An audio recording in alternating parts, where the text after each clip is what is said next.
माँ बाप उस्ताद सब है खुदा की रहमत, माँ बाप उस्ताद सब है खुदा की रहमत है, रोक टोक इनकी हक में तुम्हारे नियामत। मोहतरम असातिज़ा और प्यारे साथियों, अस्सलाम वालेकुम।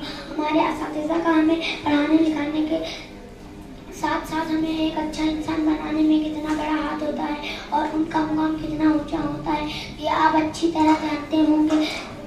उस्ताद अपनी तुल्बा की कामयाबी को अपनी कामयाबी समझते हैं। अक्सर देखा जाता है कि उस्ताद की ज़रा सी डांट पर बच्चे के वालिदैन उस्ताद के पास पहुंच जाते हैं। हालांकि ये गलत है, हमारे वालिदैन हमें दुनिया में लाते हैं लेकिन उस्ताद दुनिया में जीना सिखाते हैं। अगर वालिदैन हमारी जिस्मानी परवरिश करते हैं तो असातिज़ा हमारी रूहानी परवरिश करते हैं। यौम असातिज़ा के दिन तुल्बा असातिज़ा के लिए तोहफे लाते हैं और उनकी खिदमत में पेश करते हैं। इस शेर के साथ मैं आपसे इजाज़त चाहती हूँ। बरसते हैं ये सावन की तरह प्यासी ज़मीनों पर, बरसते हैं ये सावन की तरह प्यासी ज़मीनों पर, उन्हीं के फैज़ से उजले चमन आबाद होते हैं। मेरे उस्ताद को मेरा सलाम, शुक्रिया।